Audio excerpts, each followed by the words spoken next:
Hey everyone, Sensor here, and welcome to another Marvel's Avengers video. Now, in this video, I'm going to be going over Thor and my ranged, call it God of Hammers build. So, Thor is really fun to play, and he's got a lot of, obviously electricity and other attacks, and he's a really good melee character, but I actually really like this. I just love throwing the hammer. From the first time I tried out, the game in beta, and when you first play as Thor and you're able to throw that hammer, I think they nailed that perfectly, the way that Mjolnir works and pinning people to the ground and recalling the hammer back and all that stuff. And, I decided to try a full, pretty much ranged build, and it actually works out pretty well. And it's pretty safe. You might be able to do more damage with, like going a more melee route, but this damage is still going to get you through the game, and it's going to be much safer considering the current way the game works. So, let's go ahead and get to the build. Alright, so for the ranged attack for Thor, it's Mjolnir's Flight, and it just allows you to throw the hammer and pin enemies if it hits them, or it'll just pin to a surface. So you also have the Tornado Thrower when you get an upgrade, so it just turns into a ranged power attack. That'll do more damage and impact. And then you'll have the other upgrade, which will allow you to pin more than, to pin two targets. And then the final upgrade will actually add Odin Force to the range power attack. So that's always nice. And then this, you'll get gear and other stuff that will affect Odin Force. Now, the other one is signature attacks. So it's when you throw the hammer and you don't have it anymore. They have it for light attack. They have it for a heavy attack. They also have it to where you're sprinting. And I really love this one because it just looks really cool. And then they also have one where you're in the air and you do that. So now for the showing some gameplay here. As you can see, that hammer does so much damage, and especially when you have a lot of enemies and you recall it back, it does a ton of damage. And I have this gear piece that makes it so that I do more damage when um, it has a chance to do more damage when it recalls, and it'll hit more people when I recall it back. So yeah, you can literally just go and throw your hammer pretty much all day if you want, and you can pin them. Do your electric bursts. You can recall it back. You can just tap it, or you can hold it for the power attack.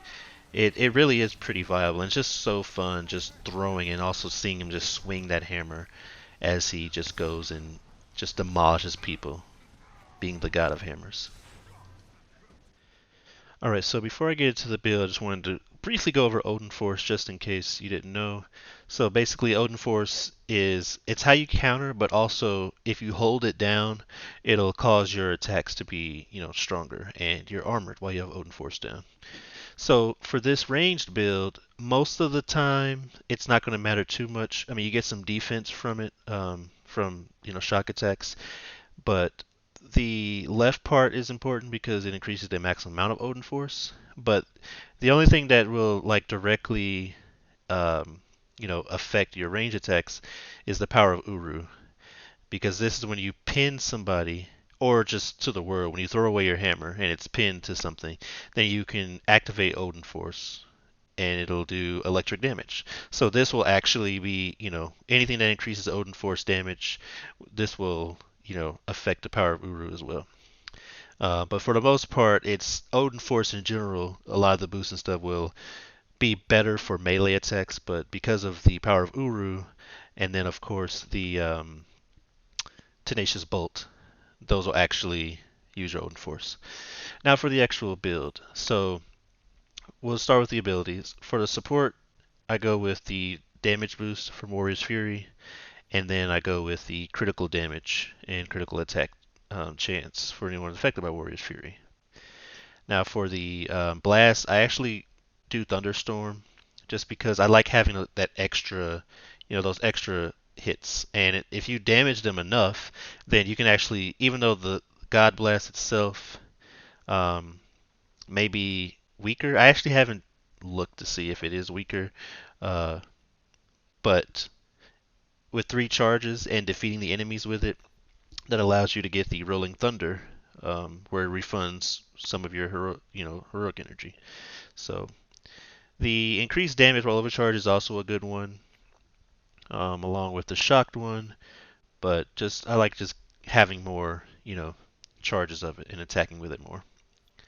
And then for the ultimate ability, I really like the burn one because in my opinion, plasma is underrated because even though it may not do more damage like the gamma or, shrink them like the pin particles, being able to interrupt attacks is huge in a game where you take a lot of damage, honestly, and a lot of hard things to dodge.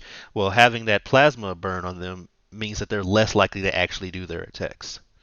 And the willpower one I've seen a lot, but um, I don't know. I feel like because of the nature of the attacks, the 10% per second is nice, but I mean if you're in danger of being killed, the that heal's not going to help you. It's not going to stop you from getting like one or two shot by attacks. And then I go with the overcharging you as soon as you return from the Bifrost. Now for the mastery section. Again, we're going to go with all things that have to do with range damage and throwing your hammer. So the increased range attack damage in the first part of the tree, the increased unarmed attack. Not that I'm going to be doing a lot of unarmed attacks, but the running, the sprinting attack, the uppercut when you don't have your hammer, compared to the other ones, you're going to be doing that more often. So that's why I go with that one, and then I go with the heroic orb so that you can try and get your warrior's fury and other stuff back quicker.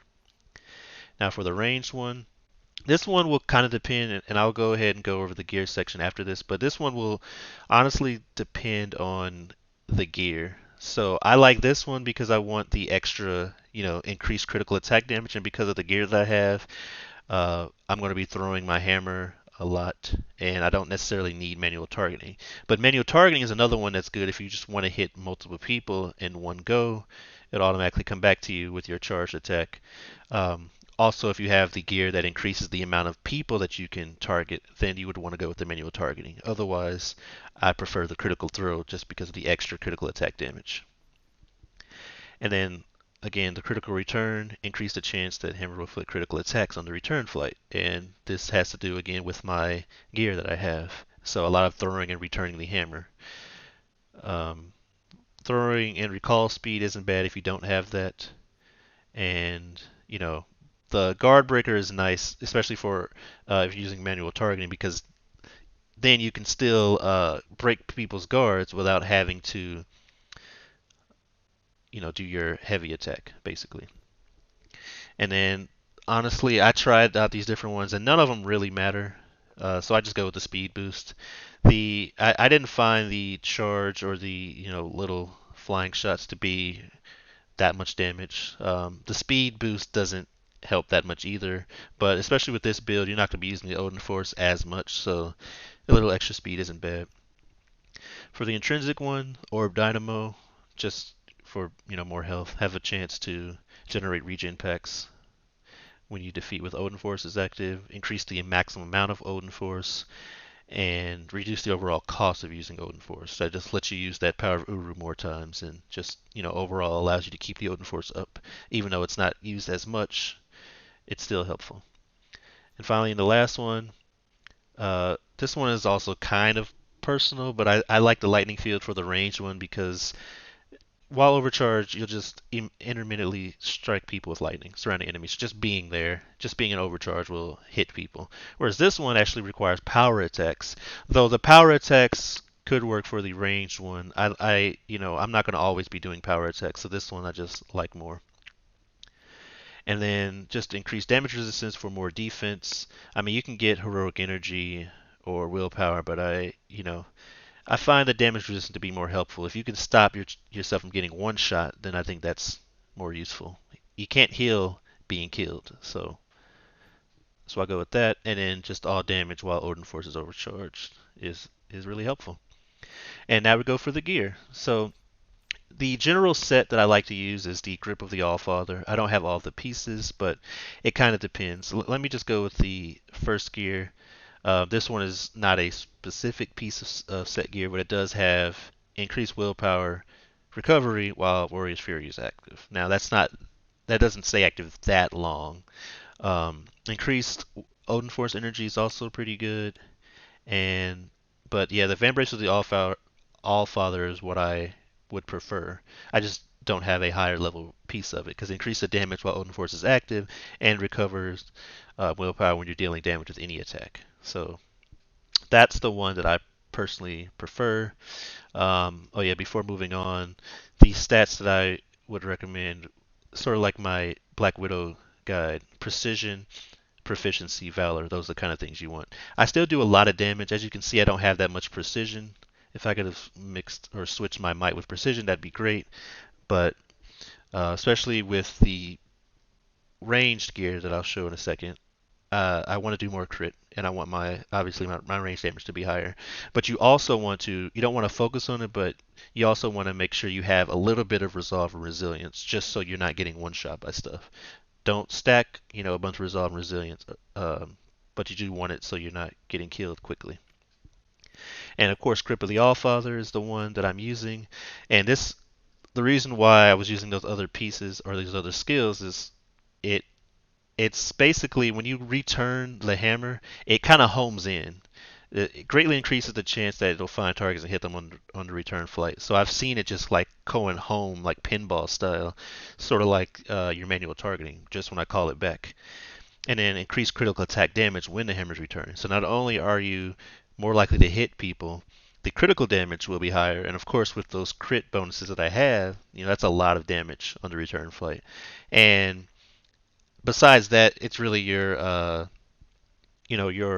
pinned element of choice. This one has Gamma, and Gamma's strong, so Shock is good. I would prefer this with Shock because Shock increases, crit chance, but you know, it's really just the other two that really matter. And then I have the breastplate of the Allfather as well, which increase your willpower recovery while Odin Force is active, and the maximum energy of the Odin Force meter, and also reduce the energy costs if you suffer a guard break. So again, this doesn't Odin Force isn't used as much in this ranged build, but when you're using the power of Uru or when you do a charge throw, it still uses Odin Force. Another one I like is the chest plate of Asgard Scion because it gives you that Jarvis barrier. It's kind of a low chance, but you know it's a good shield, very good for survivability in my opinion. So, back to I forgot about the other piece. This Grip of the Allfather is good, but also if you can get this is Hilt of Jotunheim. I think there are other ones, but the important thing here is the guided hammer. It allows you to target uh, more targets with manual targeting. So either one of those, obviously, if you had this one, you would go with the manual targeting. Otherwise, you would go with that critical throw. And then finally, I have the Belt of the Allfather as well, which I really like, mostly because of the fact that it increases Warrior's Fury duration by 3 seconds. It also increases willpower recovery, but the important thing is Warrior's Fury does not last that long. So you have this plus just the um, regular bonus. That's an extra 5 seconds total to Warrior's Fury added. And there's another one. This one, Tachyon Storm's not in the game, but yeah, there are some other ones that are pretty good. There's also the increased damage while overcharged, but with this build, I think Belt of the Allfather is definitely the way to go. Minor artifacts are you want to focus on trying to get the stats that you want. So proficiency, uh, precision, valor, that kind of thing. And then if you can get any with ranged attacks, I don't think I have any, but anything that has to do with the hammer or stun damage isn't bad. Sprint and evade will work too, mostly because of the sprint calling your hammer back with that big flip attack. And then finally, the major artifact. I just went with the extra damage and status damage. Plus, it gives you some stats. I don't know if it really matters. I guess the dark hole wouldn't be bad either because you're gonna be throwing your stuff a lot. So being able to get health back by draining heroic and stuff wouldn't be a bad choice either. And yeah, random orbs wouldn't be bad either. Honestly, it's kind of up to you. Um, but I prefer the Tactagon just because extra damage from the status, and it has stats on it. So that's it. Those are all the that's all the build from the skills and gear. So as you've seen, the hammer throw build is pretty fun actually. Safer than melee at least, and that it does a lot of damage too. Like I never get tired of just swinging that hammer, throwing it, pinning people to the wall. I think they just nailed that perfectly. So now you can try out this build too, especially if you can get it's mostly about getting those ranged pieces of gear. So if you liked the video, please give a like and subscribe for future videos. And as always, thanks for watching.